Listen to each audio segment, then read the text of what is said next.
जो कि एक बाइनरी फॉर्म है। इसे डेसिमल में कन्वर्ट करें तो 65 बनता है।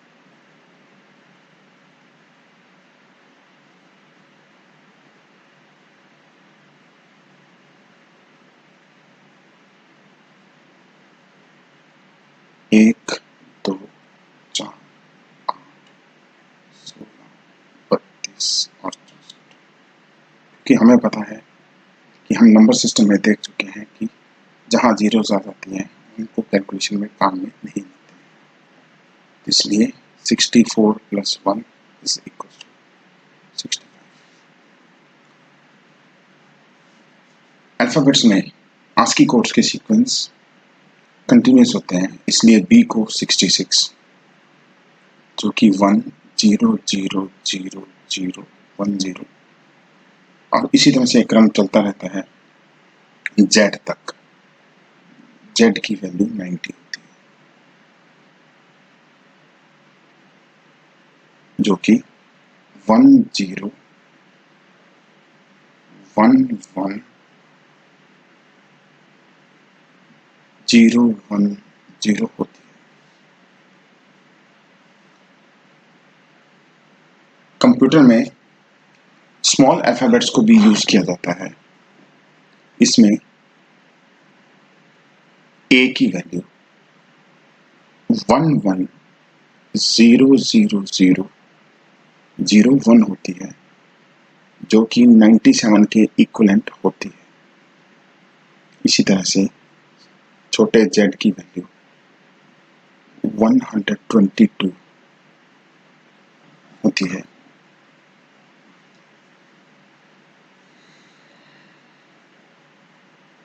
जो कि 64 92 122 को कैलकुलेट करके लिख पाते हैं।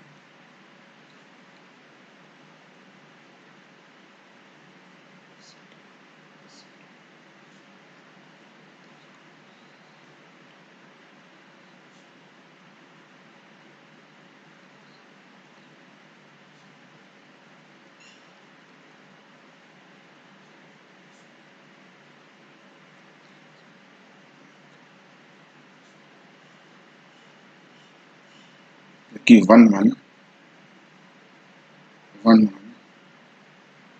0 1 0 के बराबर होती है। यहाँ पे मैंने इसे कैलकुलेट करके लिखा, लेकिन अगर हम देखें कि बड़े ए का आस्की कोड जो कि 1 0 0 0 0 0 1 होता है, तथा छोटे ए का आस्की कोड जो कि 1 1 0 0 0 0 1 होता है, इन दोनों में सिर्फ एक ही डिफरेंस है, छठी डिजिट की वैल्यू, क्योंकि इसमें 0 और यहाँ 1 है। देखा जाए तो यह 32 को रिप्रेजेंट करती है। इसीलिए सारे नंबर्स में कैपिटल अल्फाबेट्स और स्मॉल अल्फाबेट्स में सिर्फ एक 6th डिजिट के वैल्यूज में ही डिफरेंस होता है। बाकी सारे नंबर डिजिट्स बराबर होते हैं। जैसे ए के बाकी डिजिट्स बराबर होंगे, ठीक इसी तरह से बी में भी 6th डिजिट को अगर हम 1 कर देंगे तो ये स्मॉल बी में बदल जाएगा। ASCII डिजाइन करते समय इस चीज को ध्यान में रखा गया। यहाँ पे एक बात इंपॉर्टेंट ये है कि हम जिस शिफ्ट को यूज करते हैं, यह शिफ्ट की एक पर्टिकुलर कोड को, जो कि 6th डिजिट को, जो कि एक बिट वैल्यू है, इसे कन्वर्ट कर देती है 0 से 1 में तथा 1 से 0 में। जब हम शिफ्ट दबाते हैं तो यह नंबर 0 में बदल जाता है, जिसको टॉगल की भी कहा जाता है। तो इसीलिए लेटर्स अपर केस में आने शुरू हो जाते हैं। ठीक इसी तरह से नॉर्मल 0, जिसे कि हम कीबोर्ड में सीधा भी लिख सकते हैं, इसका ASCII कोड में 48 माना जाता है, जो कि 0 1 1 0 0 0 0 के बराबर होता है। ठीक इसी तरह से 9 को 57 के फॉर्मेट में रिप्रेजेंट किया जाता है। सभी ASCII कोड्स पूरी दुनिया में समान रूप से काम में लिए जाते हैं। यह एक कॉमन स्टैंडर्ड है। एंटर के लिए 13, बैक स्पेस के लिए 8,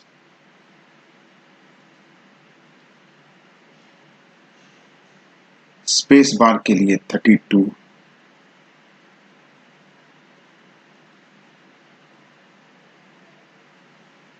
काम में लिए जाते हैं। इसी तरह से डॉट, जिसे कि हम पॉइंट या पीरियड ऑपरेटर भी कहते हैं, इसका ASCII कोड 46 होता है, जिसे बाइनरी में कन्वर्ट किया जा सकता है। यदि हमारे कीबोर्ड पर A की खराब हो जाए और हम उसे यूज ना कर पाए, तो भी कीबोर्ड से A लिखा जा सकता है। इसके लिए ऑल्ट के साथ कीबोर्ड पे अवेलेबल नमपैड में हम 065 एंटर करेंगे तो आप देखेंगे कि यह अपने आप कैपिटल A में बदल जाएगा। ठीक इसी तरह से अगर मुझे छोटा a लिखना है तो इसके लिए ऑल्ट प्लस 097 को यूज किया जाता है। इससे स्मॉल a में कन्वर्ट हो सकता है। और यह प्रोसेस हम सभी alphabets, digits, numbers, special symbols, even enter के लिए भी यूज कर सकते हैं।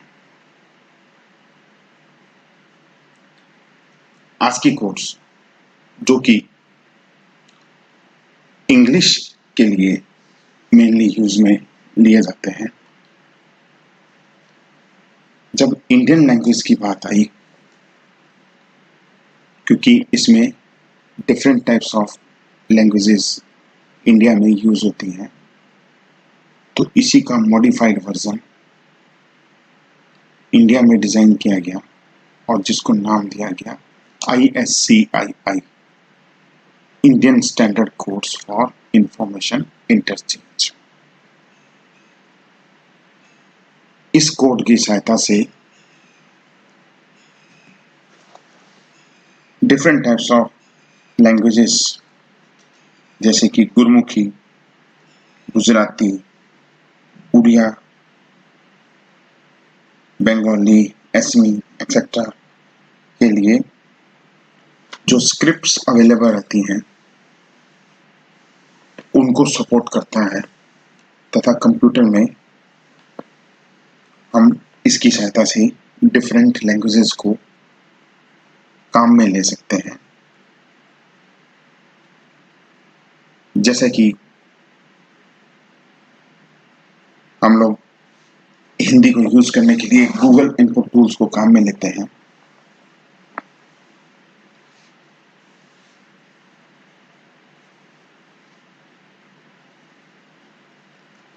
इसी के साथ साथ में इसका एडवांस वर्जन ASCII और ISCII से अलग एक यूनिकोड बनाया गया,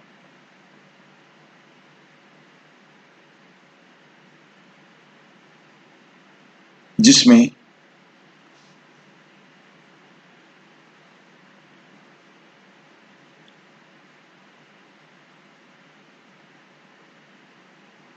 सभी प्रकार की लैंग्वेजेस जो कि पूरे वर्ल्ड में यूज होती हैं,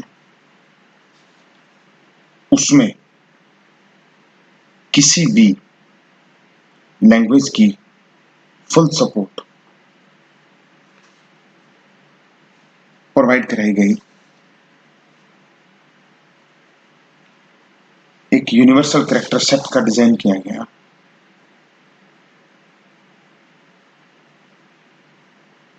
ताकि कंप्यूटर में सभी तरह की लैंग्वेजेस को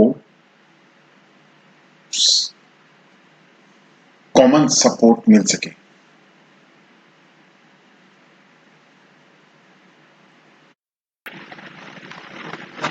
यूनिकोड को समझने के लिए हम इसका प्रैक्टिकल इम्प्लीमेंटेशन देखते हैं कि कैसे यूनिकोड को विंडोज में यूज किया जाता है। इसके लिए हम वर्ड की एक फाइल में कुछ टेक्स्ट लिखेंगे जो कि मल्टी लैंग्वेजेस में होगा, और वहां पर यूनिकोड किस प्रकार से सपोर्ट करता है इसके बारे में सीखेंगे। देखिए, जैसे कि मैंने आपको वीडियो में बताया है कि किस प्रकार से यदि कीबोर्ड में कोई की खराब हो जाए तो उसे हम उस पर्टिकुलर कैरेक्टर को कैसे डिजाइन करते हैं। फॉर एग्जांपल, जैसे कि अल्टरनेट 065 दबाने से ए आ जाएगा, अल्टरनेट 066 दबाने से बी आ जाएगा, अल्टरनेट 067 दबाने से सी आ जाएगा। ठीक इसी प्रकार से बाकी कैरेक्टर्स को भी हम यूज कर सकते हैं। जनरली कीबोर्ड में हम जिस भी कैरेक्टर को प्रेस करते हैं वो कैरेक्टर स्क्रीन पे अपीयर हो जाता है, लेकिन कभी कभी जब हम हिंदी या अदर लैंग्वेजेस को यूज करते हैं तो उस समय हमारे सामने एक सबसे बड़ी समस्या यह आती है कि कुछ कैरेक्टर्स जो कि कीबोर्ड पर अवेलेबल नहीं होते हैं या उनको डिजाइन करने के लिए स्पेशल की कॉम्बिनेशंस को यूज करना पड़ता है।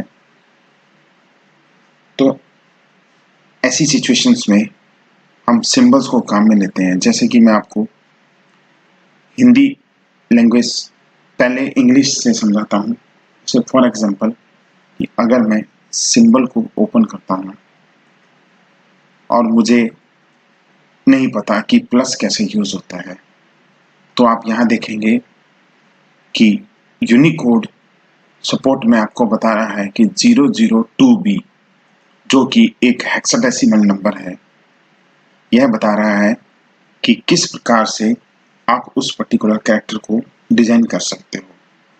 जिनको कंप्यूटर की नॉलेज नहीं रहती है उन्हें आस्की डेसिमल सिलेक्ट करके उसका नॉर्मल नंबर नोट कर लेना चाहिए, जिससे कि वह पर्टिकुलर कैरेक्टर भी हम स्क्रीन के ऊपर अपीयर कर सकते हैं। क्योंकि नॉर्मल कैरेक्टर्स सीधे अपीयर हो जाते हैं। फॉर एग्जांपल, जैसे कि हमें इस सिंबल को यूज करना है, वो टिपिकल सिंबल लेते हैं। जैसे कि माना मैं TM सिंबल को यूज करना चाहता हूँ, या इसके अलावा येन सिंबल को या पॉन्ड सिंबल को यूज करना चाहता हूँ, तो इसके लिए कैरेक्टर कॉम्बिनेशन दिया गया है 163। इससे पहले हमने देखा था कि प्लस के लिए 43 था, तो 043 स्क्रीन पे प्लस अपीयर हो गया। अल्टरनेट 0163 सिंबल अपीयर हो जाता है। ठीक इसी तरह से जो हिंदी जानते हैं उन्हें हिंदी लिखते समय यदि कृतिदेव या किसी दूसरे फॉन्ट को यूज कर रहे हैं और उसमें जांच लिखते समय उसके ऊपर चंद्र बिंदु लगाना हो तो उसके लिए अल्टरनेट 0161 को यूज किया जाता है, जिससे चंद्र बिंदु अपीयर हो जाता है। चलिए इसे देखते हैं कि कैसे सिंबल्स इसमें हमारी हेल्प करते हैं। तो हम जैसे ही सिंबल्स में जाएंगे, यहाँ पे उस पर्टिकुलर लैंग्वेज को सिलेक्ट करें जिसके लिए हमें सिंबल्स को चेक करना है। तो आप देखेंगे कि हिंदी में यूज होने वाले वह सभी कैरेक्टर्स भी यहाँ अवेलेबल हैं जो कि नॉर्मल कीबोर्ड के ऊपर अवेलेबल नहीं होते हैं। मैंने यहाँ पे चंद्र बिंदु को यूज किया है, तो हम देखते हैं कि किस प्रकार से चंद्र बिंदु जो कि अल्टरनेट 0161 से अपीयर हुआ है उसके लिए कोड अवेलेबल है या नहीं। यहाँ पर चंद्र बिंदु, ये देखिए चंद्र बिंदु के लिए जो कोड दिया गया है वो है 161 और नीचे बताया गया है कि किस प्रकार से आप इसको यूज करेंगे, अल्टरनेट प्लस 0161। यूनिकोड में इसे 00A1 के रूप में दिखाया जाएगा। अगर इसको कन्वर्ट करें तो भी 161 ही आता है। तो इस प्रकार से ASCII एंड यूनिकोड मिलकर पूरी दुनिया के कंप्यूटर्स में सभी प्रकार की लैंग्वेज के लिए टेक्स्ट सपोर्ट प्रोवाइड करवाते हैं तथा उस लैंग्वेज में यूज होने वाले सभी प्रकार के कैरेक्टर्स को यूज करने के लिए फैसिलिटी प्रोवाइड करवाते हैं। सो आज के इस वीडियो में इतना ही। धन्यवाद।